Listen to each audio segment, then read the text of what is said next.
నమస్తే, welcome to 99 TV. Venezuela అధ్యక్షుడు Nicolas Maduro, ఆయన భార్య సరే చాలా నాటకీయంగా హాలీవుడ్ సినిమా తరహాలో మనం ఈ మధ్య మిస్ అయిన యాక్షన్ థ్రిల్లర్స్ వాటన్నింటిని తలపించేలాగా మరీ తీసుకుని ఎత్తుకెళ్ళారు, కిడ్నాప్ చేశారు. కిడ్నాప్ చేసి వాళ్ళు చేసిన అభియోగం ఏంటంటే డ్రగ్ కార్టెల్, ఒక డ్రగ్ సామ్రాజ్యానికి ఆయన చక్రవర్తి, డ్రగ్ నార్కో టెర్రరిజం ఆయన ప్రోత్సహిస్తున్నాడు. రకరకాల అభియోగాలు. మనం కావాలనుకుంటే ఏముంది, సెక్షన్లు మన చేతిలో ఉన్నాయి, రాజ్యం మన చేతిలో ఉంది.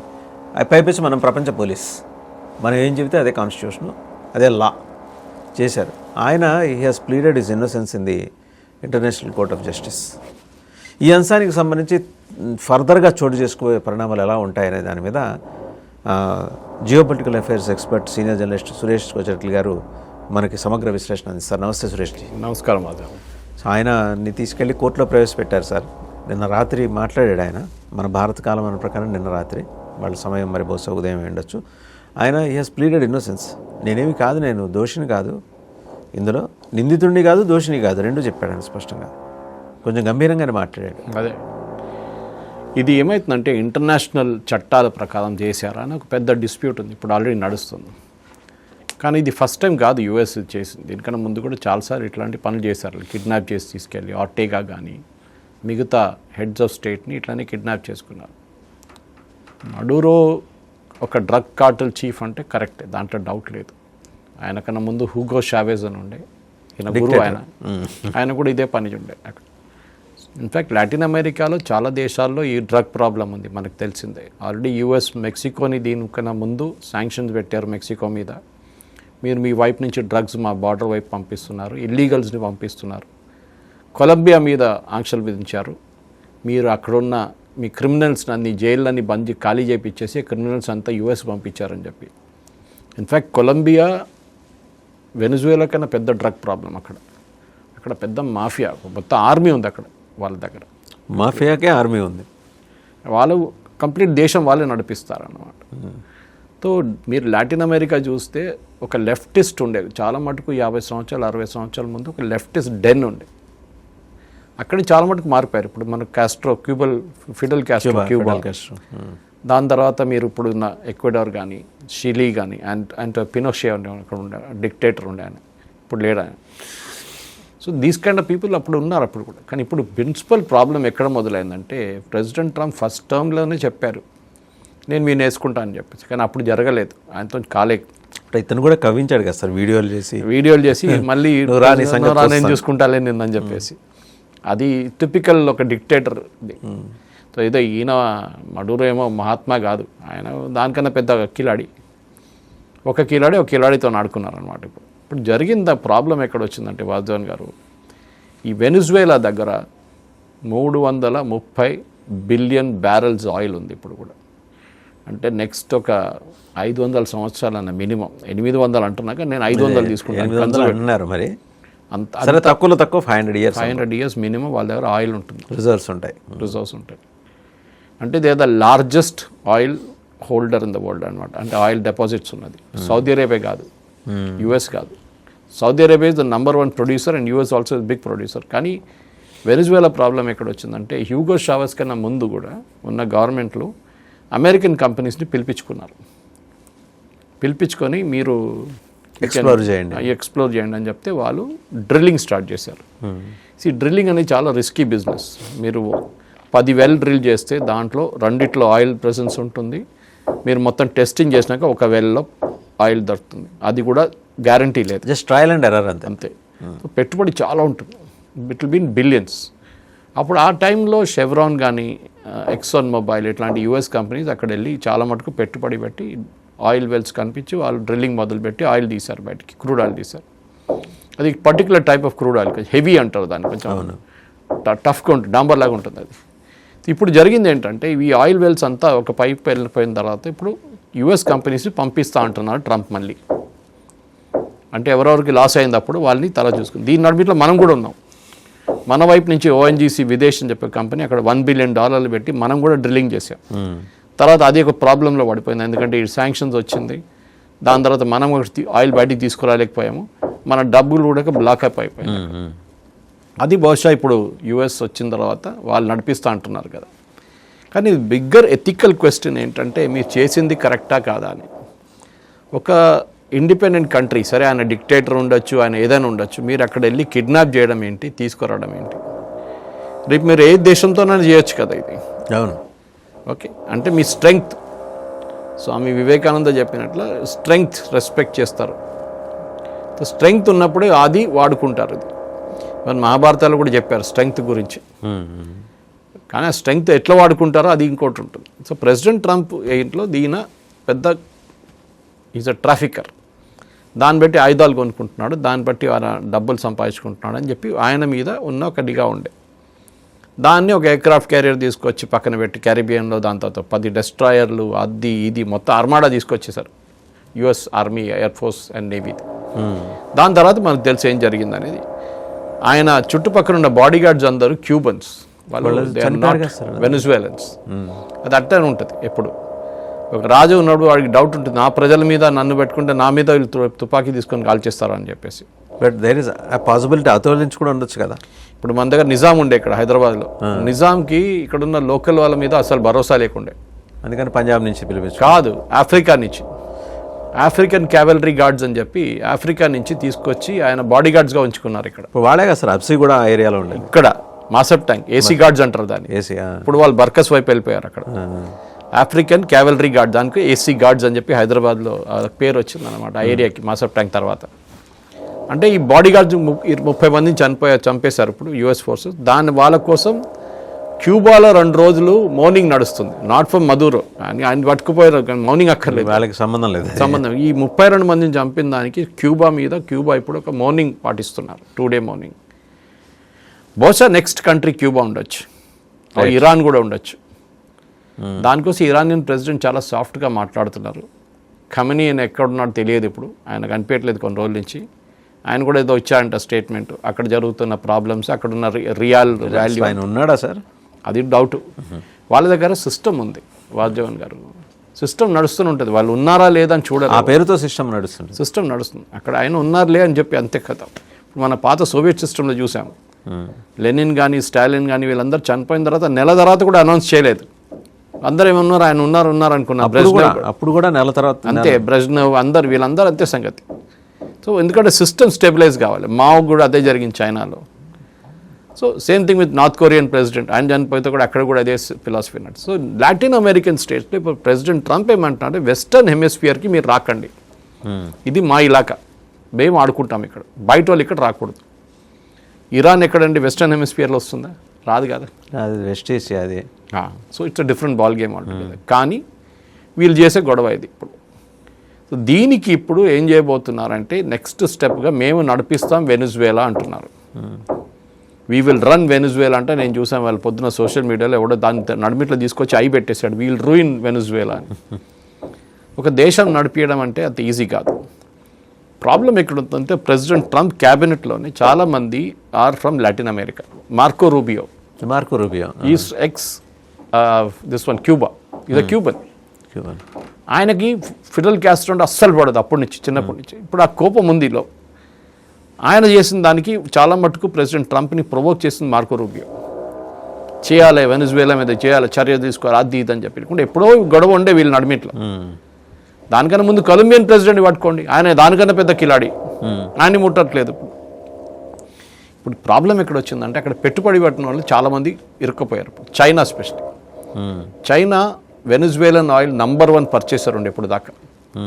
మీరు ఏ ఆంక్షలైనా విధించండి, చైనా వాళ్ళ షిప్ పంపిస్తారు, వాళ్ళు తీసుకెళ్ళిపోతారు. ఇప్పుడే కదా యుఎస్ నేవీ బ్లాక్ చేశారు చాలా మటుకు షిప్స్. చైనా ఎప్పటి నుంచి ఉండే, చైనా పెట్టుబడి పెట్టి, ఎందుకంటే వెనిజువేలా దగ్గర ఉన్న డ్రిల్లింగ్ కెపాసిటీ చాలా పాతది.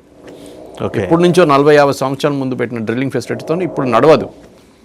సో కొత్త పెట్టుబడి పెట్టాలి. ఇప్పుడు కొత్త పెట్టుబడి పెట్టాలంటే మీరు ఇప్పుడు ఇవాళ షెవ్రాన్ లేకుంటే ఎక్సాన్ మొబైల్ పెడితే, ఇవాళ వాళ్ళకి $50 బిలియన్ పెడితే దాని ప్రాఫిట్ మీకు వచ్చేది 10-15 సంవత్సరాల తర్వాతే. అప్పుడు దాకా మళ్ళీ ఇదంతా రిన్యూ చేసి కొత్త చేసి రిఫైనింగ్ కెపాసిటీ క్రియేట్ చేసి అన్నీ చేసిన తర్వాత దాని యాక్చువల్ ప్రాఫిట్స్ మీకు 15 సంవత్సరాల తర్వాత వస్తాయి. అప్పుడు దాకా ఆగుతారా? అది చాలా పెద్ద డౌట్. సో ప్రెసిడెంట్ ట్రంప్కి చెప్పడం చాలా ఈజీ. ఎవరైనా ఆగుతారేమో కానీ అమెరికా ఆగదు.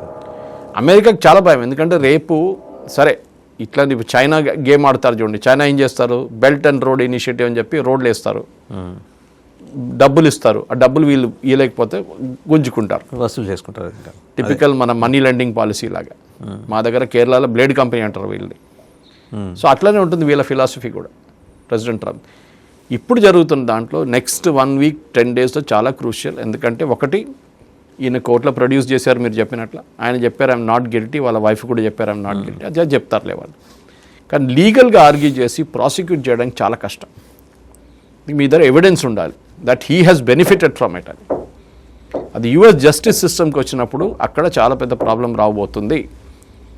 అది నడుస్తున్నప్పుడు ప్యారలల్గా అక్కడున్న గవర్నెన్స్ ఇప్పుడు వాళ్ళ డెప్యూటీకి వెళ్ళింది అనమాట. ఆమె ఫస్ట్ కొంచెం పెద్ద నేను ఏం కాదు నేను చూసుకుంటాను మా ప్రెసిడెంట్ మర్డర్ అని, ఇప్పుడు నిన్నటి నుంచి ఆమె ట్యూన్ మారిపోయింది. We will work with the US government అంటే, ఎందుకంటే మిమ్మల్ని కూడా వేసుకుంటా అని చెప్పి ప్రెసిడెంట్ ట్రంప్ చాలా చెప్పాడు కదా.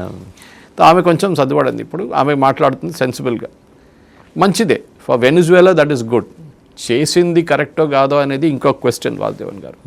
కానీ అల్టిమేట్ రిజల్ట్లో చూస్తే వెనిజువేలాకి this is a very good step. ఏది, వాళ్ళకి కొత్త పెట్టుబడి రావడము, వాళ్ళకి ఎక్స్పోర్ట్స్ చేయడానికి ఆయిల్ రావడము, ఆ ఆయిల్తో నేషన్ని డెవలప్ చేయడము. అక్కడ ఉన్న చాలా సమస్యలు ఉన్నాయి లోకల్గా. Even though it one of the richest countries, వాళ్ళ ఇన్ఫ్లేషన్ చాలా హై ఉంది. ఎందుకంటే బయట నుంచి ఏం తెప్పించుకోలేకపోతున్నాం, మొత్తం శాంక్షన్ రెజీమ్ నడుస్తుంది వాళ్ళ మీద. సో ఈ కొత్త ఒక మార్పు తీసుకురావచ్చు డెఫినెట్గా. ఇప్పుడు శాంక్షన్స్ లిఫ్ట్ చేస్తాడా సార్ ట్రంప్? శాంక్షన్ ఎప్పుడైతే లిఫ్ట్ చేస్తారు డెఫినెట్గా చేయాల్సిందే. కానీ మీరు చూడండి, ఎగ్జాంపుల్ చూడాలంటే మీరు ప్రెసిడెంట్ ట్రంప్ కాదు, యుఎస్ గవర్నమెంట్ ఇట్స్ ఎక్కడికి వెళ్తారంటే, ఎక్కడ ఆయిల్ ఉందో అక్కడికి వెళ్తారు. ఇరాక్కి వెళ్ళారు, వెపన్స్ ఆఫ్ మాస్ డిస్ట్రక్షన్ అన్నారు, సద్దాం హుసేన్ని చంపేశారు. లిబియాకి వెళ్ళారు, అక్కడ మొహమ్మద్ గద్దాఫీని అక్కడ ప్రజలు చంపారు. సిరియాకి వెళ్ళారు, అక్కడ కూడా మెస్అప్ క్రియేట్ చేశారు. సిరియా నుంచి ఆయన పారిపోయాడు రష్యాకి. సిరియాలో ఇప్పుడు 3 ఫ్యాక్షన్లు కొట్టుకుంటున్నారు. సుడాన్కి వెళ్ళారు, అదే ప్రాబ్లం క్రియేట్ చేశారు. సొమాలియాకి వెళ్ళారు, సొమాలియా ఫస్ట్ అక్కడే ఇప్పుడు కూడా అదే నడుస్తుంది, గొడవ నడుస్తుంది అక్కడ. So wherever USS gone oil ఉందంటే అక్కడికి వెళ్తారు వాళ్ళు ఫస్ట్. అక్కడ వెళ్ళి ఆయిల్ వెల్స్ని పట్టుకుంటారు, మళ్ళీ వాళ్ళ ప్రొడక్షన్ అంతా వీళ్ళు కంట్రోల్ చేస్తారు. సో ఇనిషియల్ ఎక్కడ ప్రాబ్లం వచ్చిందంటే, organisation of petroleum exporting countries అని చెప్పి ఓపెక్ అని చెప్పి ఒక బాడీ ఉండే, సౌదీ అరేబియా, దాంట్లో వెనిజువేలా కూడా ఉండే. వీళ్ళు డిటర్మైన్ చేస్తుండే రేట్లు ఎంత అని. I'm talking of 80s 90s. అప్పుడు వీళ్ళు కూర్చొని ఒక టేబుల్లో కూర్చొని, ఇన్ఫాక్ట్ వన్ టైం ప్యాలెస్టైన్ వాళ్ళు కిడ్నాప్ చేసి తీసుకెళ్ళిపోయారు వీళ్ళ మినిస్టర్స్ అందరినీ. మీకు గుర్తుంటుంది, నేను బహుశా కాలేజ్లో ఉన్నా అనుకుంటాను ఆ టైంలో, పెద్ద న్యూస్ ఉండేది. ఒపెక్ మినిస్టర్స్ని కిడ్నాప్ చేసుకున్నారు వాళ్ళు. ఒపెక్ వాళ్ళు కూర్చొని ఒక టేబుల్లో రూమ్లో 10 మంది కూర్చొని డిసైడ్ చేస్తారు ఆయిల్ ప్రైస్ ఎంత ఉంటుంది నెక్స్ట్ మంత్. $60, $70, $80, $90 పర్ బ్యారెల్ ఉంటుందని వాళ్ళు డిసైడ్ చేస్తారు. ఎట్లా, కన్జంప్షన్ వేరీ చేస్తారు. వాళ్ళు ఏం చేస్తారు, ప్రొడక్షన్ తగ్గించేస్తారు. ప్రొడక్షన్ తగ్గిస్తే రేట్ పెరుగుతుంది, ప్రైస్ హై అవుతుంది ఆటోమేటిక్గా. ఇది వీళ్ళందరూ కలిసి గేమ్ అనమాట. సో దీన్ని బ్రేక్ చేయడానికి యూఎస్ ఏం చేశారంటే, వీళ్ళు సౌదీ అరేబియాని ఇట్లా నడవకూడదు, వీళ్ళది ఇన్స్టెబిలిటీ చేయాలని చెప్పి అప్పుడు క్రియేట్ చేసిన ప్రాబ్లం ఇప్పుడు నడుస్తుంది అట్లనే. ఇరాక్ని తెప్పారు, ఇరాక్ని వాళ్ళ చేతిలో తీసుకున్నారు. అక్కడ ఇటువైపు మన ఏం చెప్తారు టర్కీ వైపు చూసుకున్నారు. అది కాకుండా సిరియా చూసుకున్నారు. అట్లాంటి అన్ని ఎక్కడెక్కడ ఉన్న ఖతార్ లాంటి కంట్రీస్ని కూడా కంట్రోల్ చేసుకున్నారు యుఎస్. దాని తర్వాత లిబియా చూసుకున్నారు, లిబియాలో ఆయిల్. ఈ ఆయిల్ యుఎస్ చేతికి వచ్చినప్పుడు ఏమైందంటే వాళ్ళు ప్రైస్ కంట్రోల్ చేస్తున్నారు. ఇప్పుడు సౌదీ అరేబియా దానికోసం ఇప్పుడు మాట్లాడలేదు ఎక్కువ. ఒపెక్ అనేది ఇప్పుడు లాస్ట్ మీటింగ్ ఎప్పుడు జరిగిందో నాకు కూడా తెలియదు, బహుశా సంవత్సరాలు అయి ఉంటుంది ఒపెక్ మీటింగ్ జరిగి. ఇప్పుడు వెనిజువేలా కూడా వాళ్ళ చేతికి వచ్చేస్తుంది. So now they will control the price of oil. Okay, అది చాలా పెద్ద గేమ్. ఎందుకంటే యూఎస్ కూడా ఇప్పుడు చాలా పెద్ద ప్రొడ్యూసర్ ఆయిల్. ముందు బైడెన్ టైంలో అంత లేకుండా, ఎందుకంటే షేల్ ఆయిల్ డ్రిల్లింగ్ చాలా మటుకు ఎన్వైరన్మెంట్లీ డేంజరస్, బాగుండదు ఎన్వైరన్మెంట్కి. కానీ ప్రెసిడెంట్ ట్రంప్ వచ్చిన తర్వాత డ్రిల్ బేబీ డ్రిల్ అని చెప్పి కాన్సెప్ట్ మొదలుపెట్టాడు. ఎన్వైరన్మెంట్ పోతే పోయింది, నాకు విండ్ మిల్స్ వద్దు, నాకు సోలార్ వద్దు, ఏమొద్దు, నాకు కావాల్సింది ఆయిల్. సో ఆయన ఒక బిజినెస్ లాబీ కోసం పనిచేస్తున్నాడు. That is very very clear. ఇది ఎన్వైరన్మెంట్ పోతే పోయింది, ప్యారిస్ అగ్రిమెంట్లో నేను పట్టించుకోను అని చెప్పి మొత్తం బయటకు వచ్చేసారు ఆయన. ఇప్పుడు జరిగిన వెనిజువేలన్ దీంట్లో కూడా ఇప్పుడు చూడండి, నెక్స్ట్ ఒక 5 సంవత్సరాల దాకా యుఎస్ వెనిజువేలన్ ఆయిల్ని ఎక్స్ప్లాయిట్ చేస్తారు చాలా మటుకు. వాళ్ళకని కాదు, వాళ్ళకి అది ఎక్స్ప్లాయిట్ చేసి వాళ్ళ నార్త్ కెనడా దగ్గర ఉన్న నార్థర్న్ అమెరికన్ రీజన్లో చాలా మటుకు రిఫైనరీస్ ఇట్లాంటి క్రూడ్ ఆయిల్ మీద డిపెండ్ అవుతారు, వెనిజువేలన్ క్రూడ్ ఆయిల్ మీద. అది యూజ్ చేస్తారో లేదో మనం చూడాల్సింది. కానీ చాలా మటుకు వీళ్ళ ప్రైసింగ్ కంట్రోల్ చేయడానికి ఆయిల్ పాలిటిక్స్ ఇక్కడ ఉంది. ఇంకోటి మూడోది పెట్రో డాలర్. డాలర్ ఉండే నార్మల్ టర్మ్స్లో డాలర్నే చేస్తారు. ఎప్పుడు మీరు పెట్రోల్ కొన్నప్పుడు, డీజిల్ కొన్నప్పుడు కూడా, క్రూడ్ ఆయిల్ కొన్నప్పుడు కూడా డాలర్లో మాట్లాడతారు మీరు. So many dollars per barrel అని చెప్పి. కానీ వెనిజువేలా, చైనా బిగ్గెస్ట్ బయర్ ఉండే కదా, చాలా పెద్ద బయర్, యుఎన్ వాళ్ళ కరెన్సీ, చైనీస్ కరెన్సీ డీల్ చేసుకున్నాం. మనం రష్యాతోని రూబుల్లో డీల్ చేసుకుంటున్నాం. ఇరాన్ బ్యాన్లో ఉన్నారు, సో వాళ్ళ కరెన్సీ రియాల్లో డీల్ చేసుకుంటున్నారు. ప్రతి రాష్ట్రం, మేజర్ కంట్రీస్ అందరూ డాలర్ నుంచి మూవ్ అవుతున్నారు. అది ప్రెసిడెంట్ ట్రంప్కి పెద్ద టెన్షన్. ఇన్ఫాక్ట్ మీకు గుర్తుంటుంది, బ్రిక్స్ సమ్మిట్ జరిగినప్పుడు ఆయన వార్నింగ్ ఇచ్చిండు, వీళ్ళ ఏదో కొత్త కరెన్సీ తీసుకొస్తా అంటే, మిమ్మల్ని కరెన్సీ తీసుకొస్తే మీ పని చూసుకుంటాను, నేను చేస్తాను అని చెప్పి ఇండైరెక్ట్లీ ఇండియాని, సౌత్ ఆఫ్రికాని అందరికి వార్నింగ్ ఇచ్చారు. భారత్ని ఉద్దేశించి అన్నాడు సార్ అన్నాడు. సో ఎందుకు అంటే ఈ డాలర్, ఎందుకంటే యూఎస్కి అన్నిటికంటే పవర్ఫుల్ ఏంటంటే వాసుదేవన్ గారు, డాలర్ ఎంతైనా వాళ్ళు ప్రింట్ చేసుకుంటారు. రేపు $100 బిలియన్ కాబట్టి $100 బిలియన్ కొట్టరా అని చెప్పి కొట్టేస్తారు. దాన్ని కొట్టడానికి మనకి గోల్డ్ రిజర్వ్ ఉండదు, లేదు. సో వాడికి వర్తించదా రూల్? సో అది వర్తించదు కదా. అప్పుడు ముందు ఉండే, ఇప్పుడంటే ఆ బంగారమే కనిపించట్లేదు అంటున్నారు. ఫోర్ట్ నాక్స్లో ఉన్న బంగారం అంతా, హాఫ్ ద బంగారం పోయింది అంటున్నారు. ఎక్కడ పోయింది ఎవరికి తెలియదు. ఏది? అమెరికాలో ఆ ట్రెజరీ నుంచి ఎక్కడికి పోతుంది? ఆయన ఫస్ట్ రాగానే చెప్పి, నేను వెళ్ళి ఫోర్ట్ నాక్స్లో చెక్ చేస్తాను, అదే దాని తర్వాత న్యూస్ రాలేదు బయటకి ఏం జరిగింది అక్కడ అని చెప్పేసి. ఇప్పుడున్న పరిస్థితుల్లో ఈ రెండు టర్మ్స్, ఒకటి ఆయిల్ ప్రైసెస్, నెక్స్ట్ డీడాలరైజేషన్. డాలర్ని ఇంటర్నేషనల్ మార్కెట్ నుంచి మీరు తీసేస్తే America is finished, it's no more. అది వీళ్ళు ఇప్పుడు డెస్పరేట్గా కంట్రోల్ చేస్తారు. ఎందుకంటే చైనీస్ అయితే చెప్పేశారు, మాకు డాలర్తో సంబంధమే లేదు, మేము మా కరెన్సీలో డీల్ చేస్తాం, ఎవరైనా మా దగ్గర కొనాలంటే, అమ్మాలంటే మా కరెన్సీలో డీల్ చేయండి మాతో.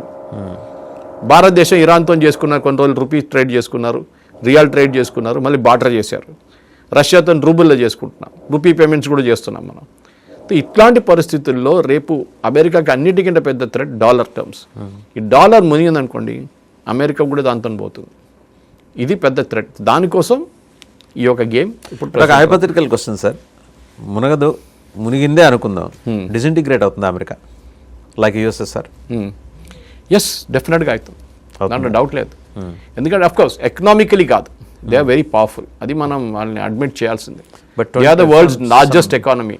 ఇంకోటి సార్, $29 trillion వాళ్ళకున్న డెట్. అదే మరి ఆ డెట్ ఉంది. ఆ డెట్ ఇంకోటి ఏంటంటే అప్పులు. ఇప్పుడు మనం కూడా అక్కడ అప్పులు తీసుకుంటాం కదా, అన్ని గవర్నమెంట్లు అప్పులు తీసుకుంటారు. వీళ్ళు అమెరికా నుంచి అప్పులు తీసుకోలేదు, భారతదేశాన్ని నుంచి, చైనా నుంచి అప్పులు తీసుకున్నారు. అంటే మన దగ్గర వచ్చి నాకు $1 బిలియన్ కావాలంటే మనం బాండ్ తీసుకొని దాని బదులు మనకి ఇంట్రెస్ట్ ఇస్తారు. వాళ్ళు ప్రిన్సిపల్ కట్టలేదు, ఇప్పుడు కూడా ఇంట్రెస్టే కడుతున్నారు. చైనీస్ వాళ్ళ దగ్గర మ్యాక్సిమం అమెరికన్ డెట్ ఉంది. బాబు రేపు వెళ్ళి, బాబు నీ మీద నాకు భరోసా లేదు, నువ్వు ఉంటావో లేదో నాకు తెలియదు, నాకు ఇచ్చేది నువ్వు వచ్చిన నువ్వు చెప్పినట్లు $23 trillion ఒక $3 trillion నా దగ్గర ఉంది, నేను ఇచ్చేస్తున్నా, నాకు డబ్బులు ఇచ్చేసి అంటే అమెరికా ఏం చేస్తారు? డబ్బులు లేవు వాళ్ళ దగ్గర. ఇది ప్రాబ్లం అన్నమాట. సో టుడే ఇంటర్నేషనల్ జియో పాలిటిక్స్లో వాసుదేవన్ గారు, ఇప్పుడు యుఏఈ సౌదీ అరేబియా కొట్టుకుంటున్నారు ఒకవైపు, యుఎస్ వెళ్ళి వెనిజువేలా కొట్టుకుంటున్నారు. ద కంప్లీట్ ఇన్స్టెబిలిటీ ఉంది ఇప్పుడు జియో పాలిటికల్ వరల్డ్. ఒకటే ప్లేస్లో స్టెబిలిటీ ఉందంటే అది భారతదేశం. అది మనం ఎప్పుడైనా అప్రిషియేట్ చేయాల్సిందని. మన గవర్నమెంట్ ఎక్కువ మాట్లాడదు, మన పని చూసుకుంటున్నాం, మన వికసిత్ భారత్ చూసుకుంటున్నాం, మోదీ గారు చేస్తున్నారు, అది చేస్తున్నారు. క్రిటిసిజం ఉండొచ్చు ఇంటర్నల్లీ, కానీ పక్కన బంగ్లాదేశ్ చూడండి, ఇటుపక్క పాకిస్తాన్ చూడండి, అటుపక్క నేపాల్ చూడండి. Whereas we are an island kind of thing which is peaceful. Peninsular India, we should appreciate it. Technically island కాదు కానీ చెప్తున్నారు, peninsular, it is a peninsular thing. So we are stable nation. మన పాలసీ మనం ఎట్లా కావాలంటే అట్లా నడిపించుకోవాల్సిందే. That is the most important thing. అయితే ఫైనల్గా సురేష్ గారు, ఇప్పుడు నెక్స్ట్ కోర్స్ ఆఫ్ యాక్షన్ ఎట్లా ఉంటుంది వెనిజువెలన్ ప్రెసిడెంట్ మీద? ఏముండదు, ఇది ఒక 6 నెలల తర్వాత అందరు మర్చిపోతారు. ఎవడు ఎక్కడ మడుగులో ఎక్కడ వెనుజులా తెలియదు. కొత్త ప్రెసిడెంట్ వస్తారు, వాళ్ళ పరిపాలన మొదలు పెడతారు, మనం ఈయన గురించి మర్చిపోతాం. రేపు ఎక్కడో సూసైడ్ చేసుకున్నాడు జైల్లో అని చెప్పి ఒక న్యూస్ వస్తే అప్పుడు బయటకు వస్తుంది అంతే. దాని తర్వాత పాసిబిలిటీ కూడా ఉంది. అది ఎప్పుడైనా అది చాలా సైడ్ జరిగింది కదా ఇట్లాంటి హై ప్రొఫైల్. సద్దాం హుసేన్ని ఫస్ట్ జైల్లో తీసుకున్నారు. అంటే జైలు ఊరు ఎవరు చేశారండి? కస్టడీలో ఉన్న గద్దాఫీని ఎవరు చంపారు? ప్రజలు చంపారు అంటున్నారు. ప్రజలకు ఎవరు అప్పగించారు గద్దాఫీని? మీరే చేశారు కదా. ఇది కూడా అదే చేస్తారు అంతే. రేపు జరిగించి చనిపోయారు, ఆయన హార్ట్ అటాక్ వచ్చిందంటారు, కథ అయిపోయింది, స్టోరీ ఫినిష్డ్. అందరు ఇండిస్పెన్సిబుల్ పాలిటిక్స్లో, ఎవరు నోబడీ ఈస్ డిస్పెన్సిబుల్. అందరు ఇండిస్పెన్సిబుల్ అనుకుంటారు కానీ దే ఆర్ డిస్పెన్సిబుల్. రేపు వెళ్ళిపోతారు, గాయమైపోతారు సీన్ నుంచి. దీనికన్నా ముందు కూడా జరిగింది, తర్వాత కూడా జరుగుతుంది. పాలస్టీనియన్ చీఫ్ యాసిర్ అరాఫాత్ని ఇస్రాయెల్ ఎట్లా పాయిజన్ చేసి చంపారో ఆ హిస్టరీ ఎప్పుడో ఉంది అక్కడి నుంచి. అది కూడా మళ్ళీ రిపీట్ కావచ్చు. డెఫినెట్గా. సో అయితే ఈయన వెనిజులా ప్రెసిడెంట్ మదురోకి సంబంధించింది అయితే 6 months లోపల ఏదో ఒకటి తెలిసిపోతుంది డెఫినెట్గా గ్యారంటీగా. డెఫినెట్గా అది అంటుంది.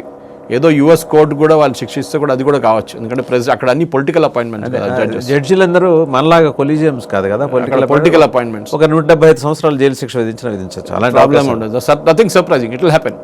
కానీ ఇంటర్నేషనల్ పాలిటిక్స్లో రేపు మిగతా కంట్రీస్ కూడా చాలా భయపడతారు. ఇప్పుడు బ్రెజిల్ ఉండొచ్చు, నికరాగో ఉండొచ్చు, ఇట్లా చాలా దేశాలు ఉన్నాయి, including Iran. They will be scared of what US will do next. ఇప్పుడు యుఎస్ చేసింది కదా సార్, అలాగే మనం కూడా చేసి యూనస్ మహమ్మద్ని ఇతన్ని అడిగారు, కొంతమంది అడిగారు అట్లా చేయొచ్చు, షబాజ్ షరీఫ్ని వేసుకుందామో లేకుంటే అసీముని.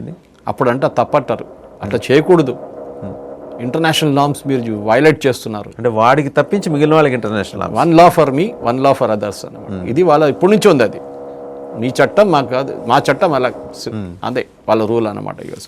Right sir, thank you Suresh garu, thank you very much. So చూసాం కదా, అంటే వెనిజులా ప్రెసిడెంట్ నికోలాస్ మదురో ఆయన నిన్న సుప్రీంకోర్టులో ఆయన హాజరుపరిచారు. ఆయన ఐఎమ్ నాట్ గిల్టీ అన్నాడు, హీ హెస్ ప్లీడెడ్ ఇన్నోసెన్స్, అమాయకత్వం ప్రకటించాడు.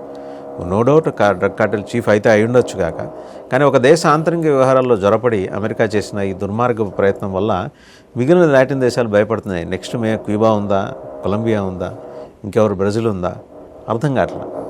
సరే ఇవన్నీ పక్కన పెడితే మదురోని ఒక 6 నెలల లోపల ఆయన ఆత్మహత్య చేసుకోవచ్చు, లేదా ఆత్మహత్య చేసుకున్నాడని బయట ప్రపంచానికి అమెరికానే తెలియజేయవచ్చు. ఎందుకంటే వాళ్ళ అపాయింట్మెంట్, జడ్జెస్ అపాయింట్మెంట్స్ అన్నీ కూడా పొలిటికల్ అపాయింట్మెంట్స్, మనకి మళ్ళీ కొలీజియమ్స్ ఉండవు.